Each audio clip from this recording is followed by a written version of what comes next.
Afternoon, how are you? Well, on this Sunday, it's a little overcast. It was nicer earlier in the day. It's pretty comfortable. And I had the talking heads in the background all day. And from time to time, I'd hear something and I'd comment on it because I was writing in one of my cases. And so I didn't get all of it, but there are a couple of things that bothered me, and I expect bothered you as well. I get a feeling like, with regard to the insurrection, I feel like I'm watching reruns, and have been for 2 years. Disclosures come out, things that we know, things that are irrefutable, things that are sworn by witnesses, things that are on tape, in correspondence, phone records, all manner of things. And this rerun is always kind of the same. I don't know if you ever did Mad Libs. You know, they leave out adjectives, verbs, and things like that, and then they suggest what you put in, and then this thing reads back, and it's funny.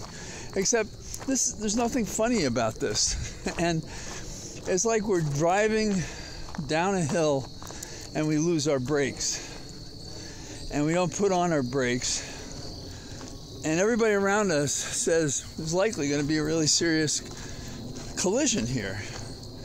And the collision in this case is a serious blow to our democratic form of government. Perhaps in a step toward autocracy. And we can't pull back from it. We can't pull back from the momentum that is taking us to this collision. And what break would save us? A break that would save us would be actually doing something about any of this evolving, changing, rerun, always with the same story. Oh my God, this is a terrible thing that happened. And then nobody does anything. It's just kind of freaky. And Representative Murphy from Florida, who's a member of the January 6th committee, was one of the talking heads this Sunday. And she was being pressed. So, when are you going to issue the subpoena? Are you going to seek contempt?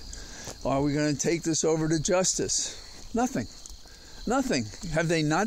The decision, also one of the questions was, hey, why didn't you do this weeks ago if you knew it was going to happen? Why now? And what about Pence? Why not Pence?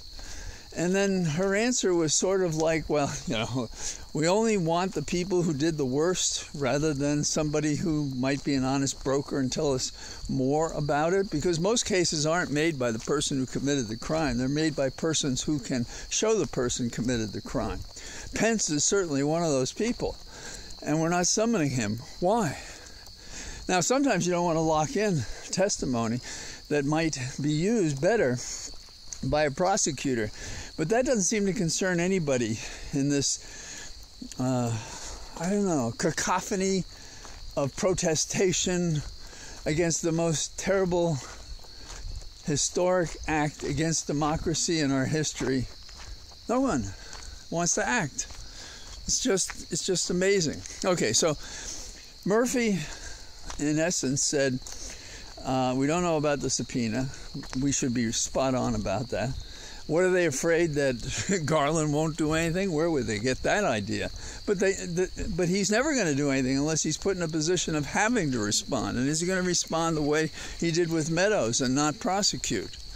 There's a real eruption in our structure that compromises our ability to stop that vehicle running down the hill with the brake that's necessary. And the brake is constructive. It steers us toward a result that is better than the worst.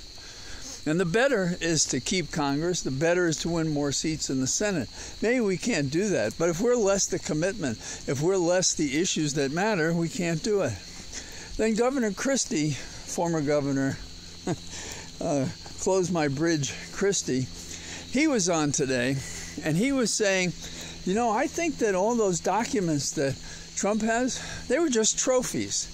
Now, there's several things wrong with that. One is, on its face, it's just not true. It's not consonant with the character, if there is any, I mean character in italics, of Trump, who's driven by, I guess, money and power, power and money and sex. Those are the things. Things he doesn't really know how to handle very well, doesn't handle very constructively, and is unable to do one of those three. So that's Trump.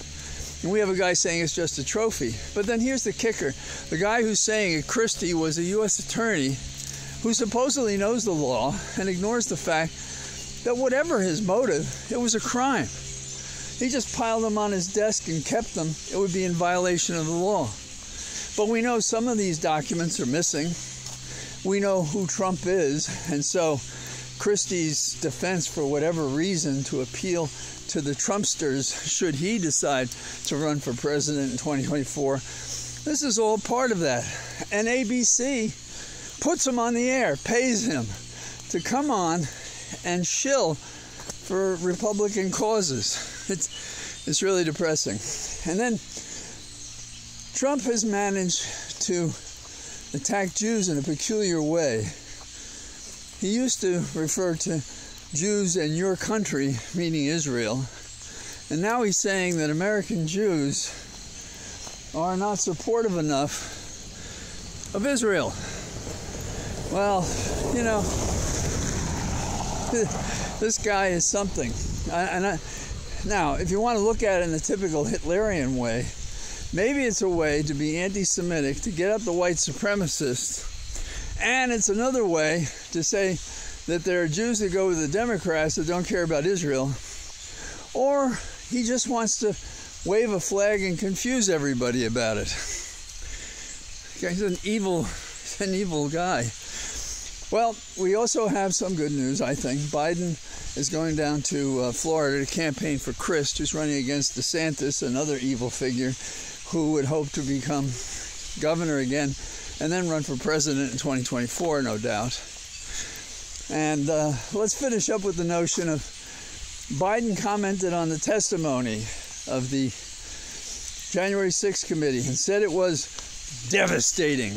Now, if I say something is devastating and I'm the president and I was attacked by this Yahoo Trump and our government was attacked and all of these combined together, when I see the evidence and I'm president, I say get the bastard.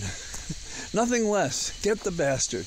Don't let this go on. Stop it now. So here I am back in my cathedral of trees and so much more at home and so glad to be here.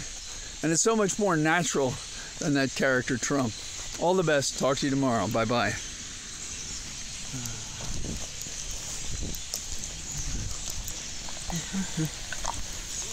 You're out on a walk and talk.